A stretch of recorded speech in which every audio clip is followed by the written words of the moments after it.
Hi guys.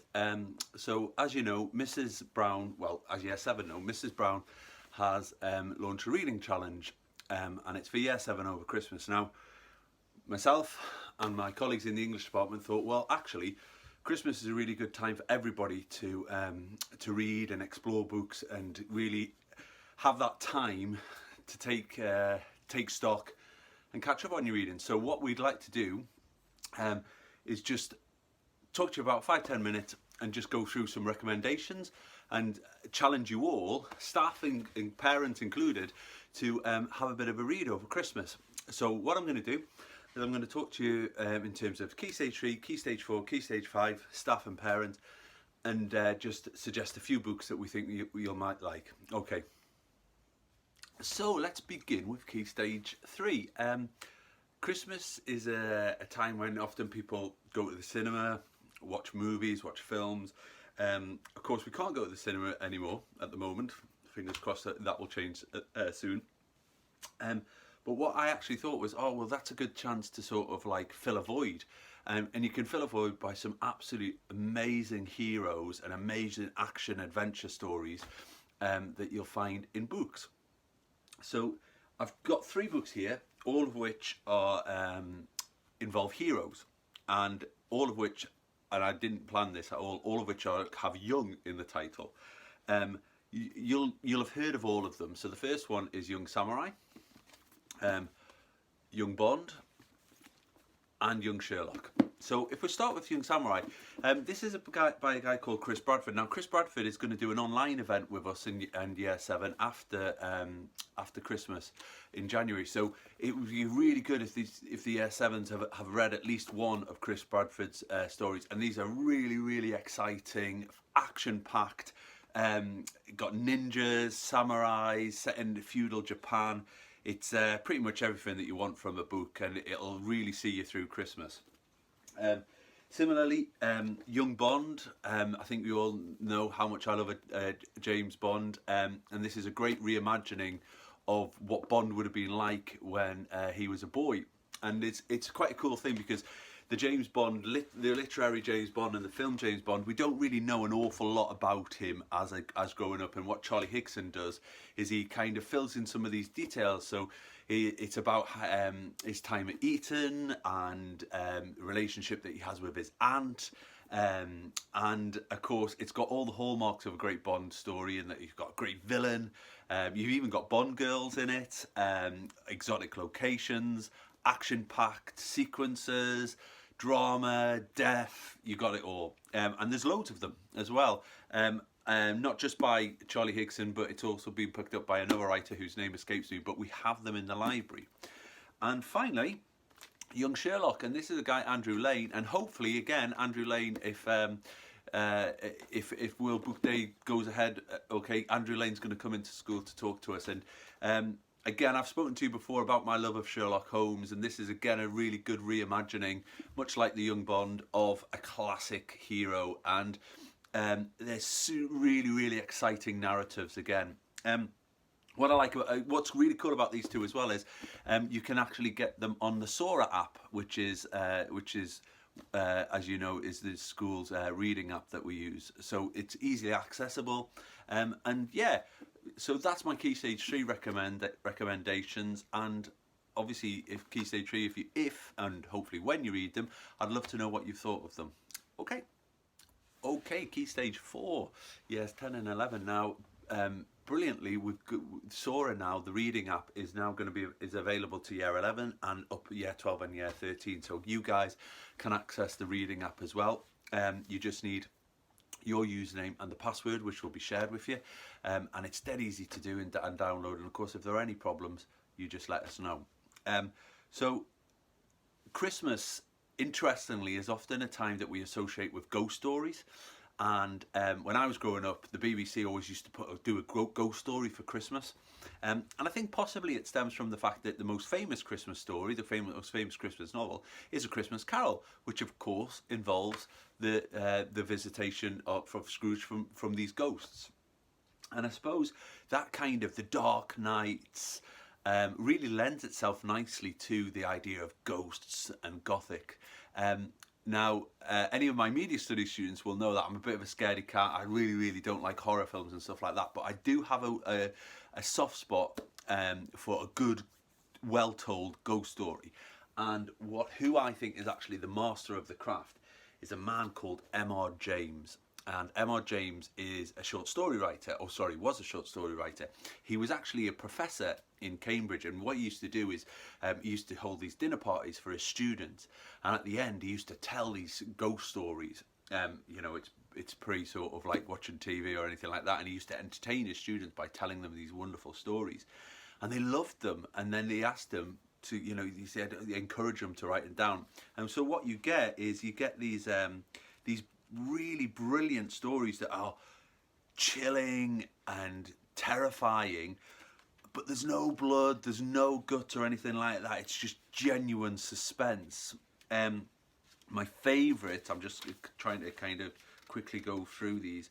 There's very famous ones. My favourite one is a one called "A Whistle and I'll Come to You, My Lad," and it's about a man who goes on holiday to the south coast and by himself, and he's just visited in the night by this ghost who's a boy, and it just slowly over the night gets worse and worse and worse.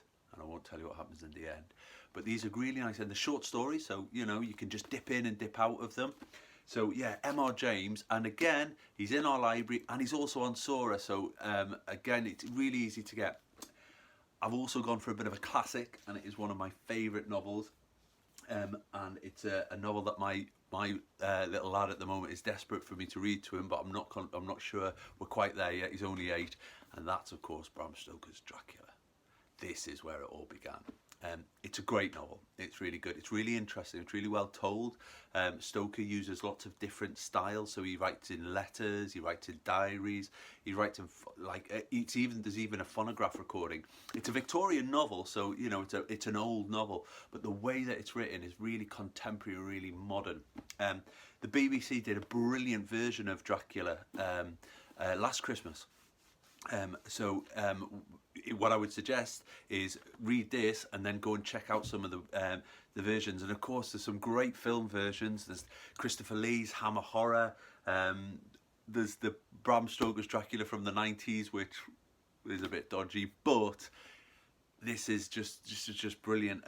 There's just some great scenes, and just the way that the character is introduced, and the way that Dracula is introduced. I'm sorry, I'm just skipping through as we're talking, and I just love it. I just love the way that Bram Stoker describes, especially the early part. The early part is Jonathan Harker being trapped at Castle Dracula. Yeah, sorry, I got distracted.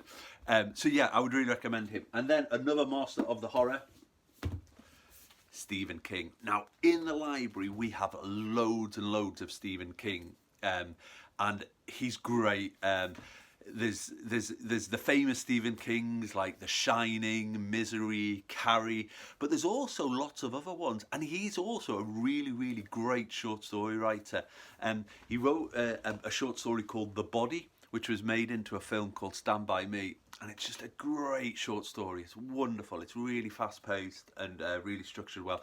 And of course, he also wrote another short story which was called Rita Hayworth and the Shawshank Redemption, which of course was made into Shawshank Redemption. But he's properly scary. So if you like scares, if you like horror, you know, take some time to spend some time with the master. Okay, so that's Key Stage 4. So we're up to Key Stage 5 now. So sixth form, and of course the novels that I recommended Key Stage 4 had short stories. I would really recommend the sixth form as well. But I thought for you guys maybe something a little bit more out there. So I thought about the theme of outsiders for you guys, and literature is full of these wonderful characters who are outsiders, who are kind of on the periphery of society, who are rebelling against society. And I thought, well, that might speak to a 17 or an 18-year-old. So the first one I want to introduce you to is a novel called The Outsiders by S.A. Hinton.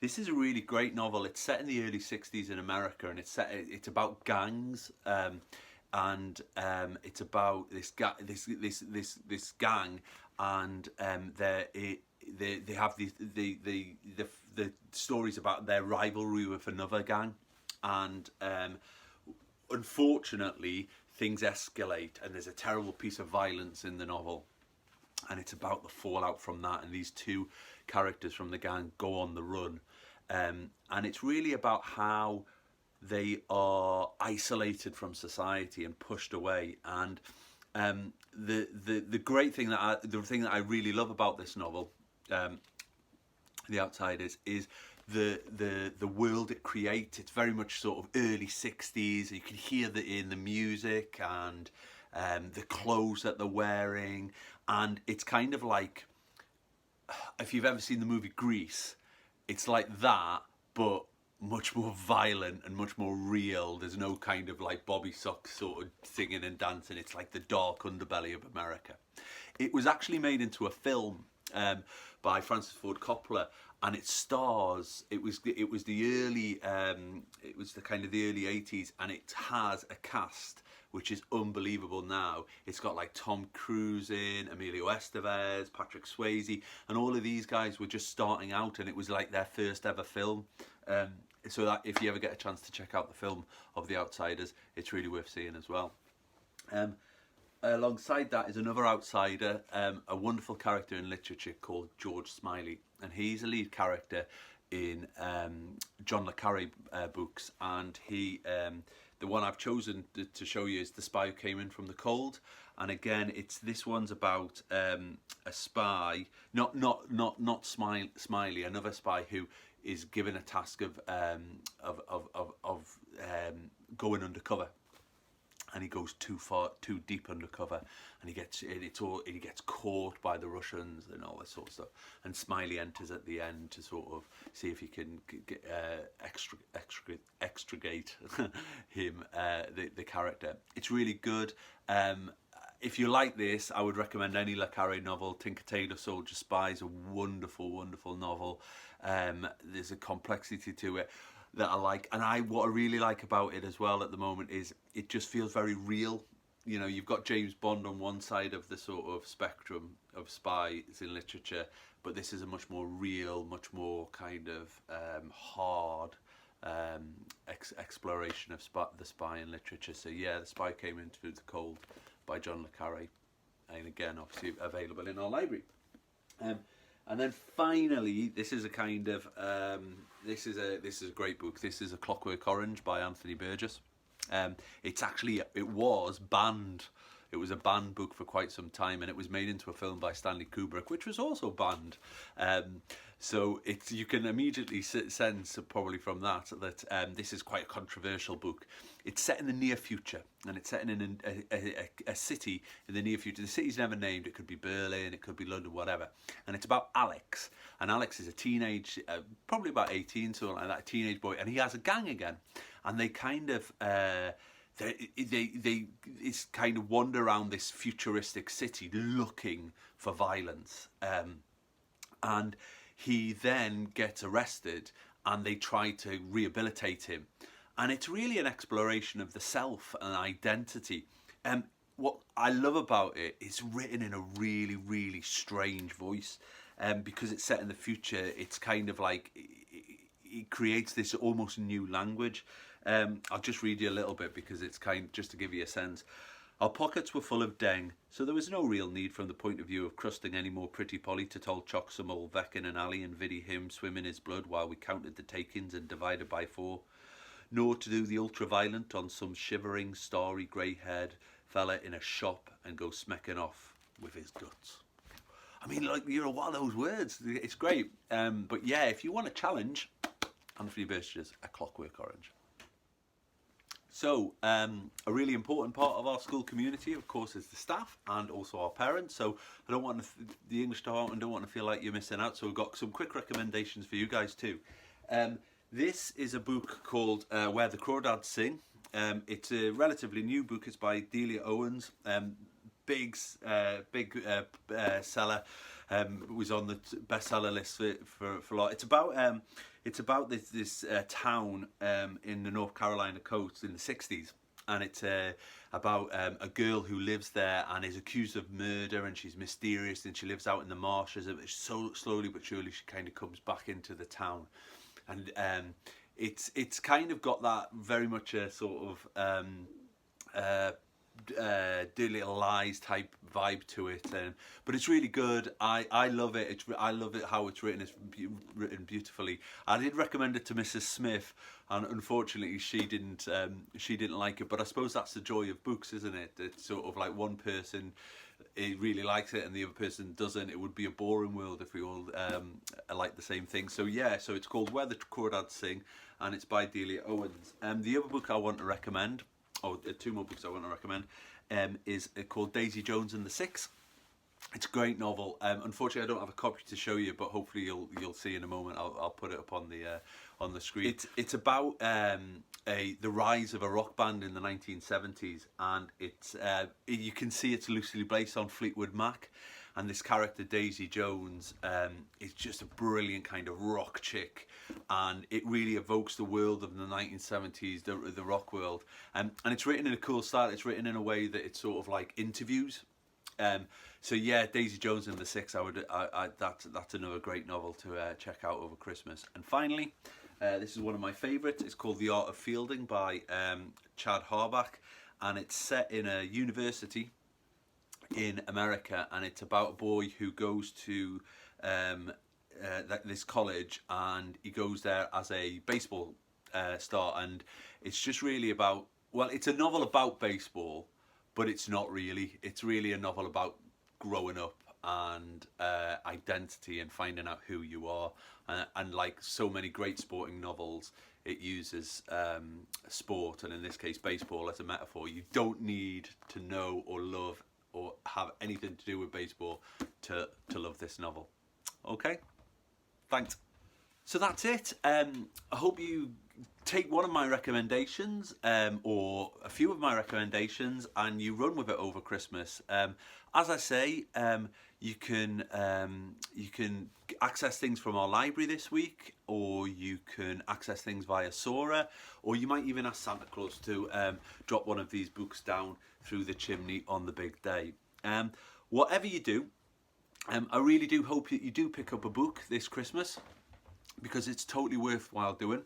I could go on for another 15 minutes about why reading is important, but I think for me, at Christmas time, the reason why reading is important is because it's enjoyable, and it's something that you it should bring you pleasure and escape, and of course it does have our educational benefits, but that's another assembly. So all that remains to be said really is Happy Christmas. Get reading, and if you do read something over Christmas, don't be a stranger. Please let us in the English department, or me in particular, know, because I would love to know what you guys are reading. So enjoy your Christmas books and enjoy your Christmas holidays. Happy Christmas.